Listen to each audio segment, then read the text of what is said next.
Khun Manoon, Siriwan, an energy expert, talked about both parties' energy plans in this phone interview. Hello, Mr. Manoon. Yes, I'm speaking. Okay. So first of all, in case of insufficient energy, what kind of energy policies do you expect from the new government?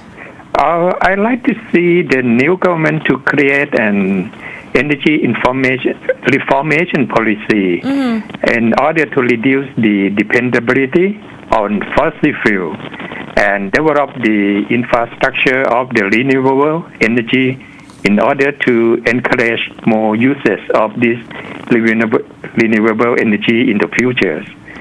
And I think that in order to reduce the use of fossil fuel in the future, we have to reduce the subsidy on the fossil fuel as well.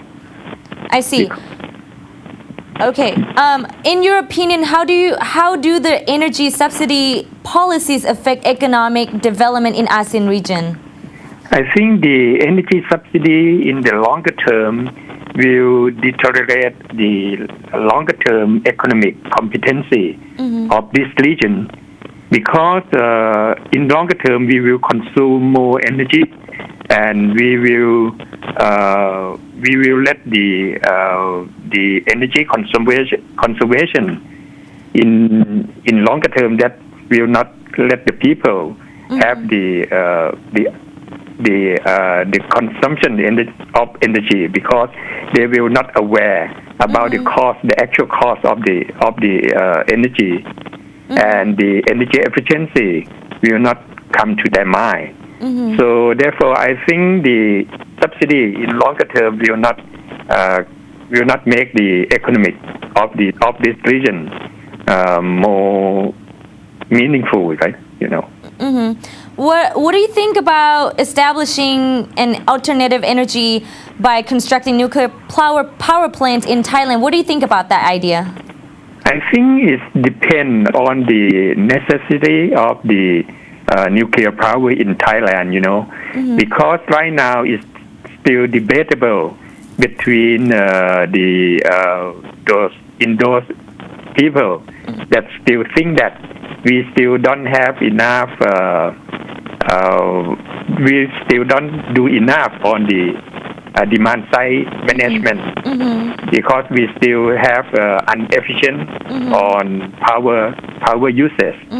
Therefore, we should study on the nuclear power, whether it's the last resort of our electricity development or not.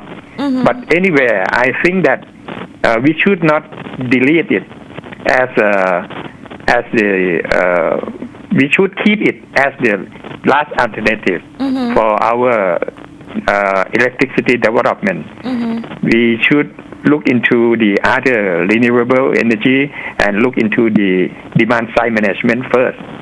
If we can handle all the demand side management, and we can develop the renewable energy in the future that can handle all the demand side management in the future, so we don't have to use the nuclear power plant in Thailand. But anyway, I think in longer term, the nuclear power plant is still the alternative for Thailand development. You're saying in longer term, so based on your expertise in past experience, do you see this happening in any foreseeable near future at all? Yes, I think so. I think in the meantime, we should study on the technology of the nuclear power plant, on the safety and the technology development. But we should have educate the people on their concern. Right. And we should communicate with the people about the safety and the necessity of the nuclear power plant in Thailand. But anyway, I think that we should try other alternatives before we decide to create or construct the nuclear power plant in Thailand. I see. Thank you so much for your comment, Mr. Manoon. Okay, you're welcome. Thank you. Thank you.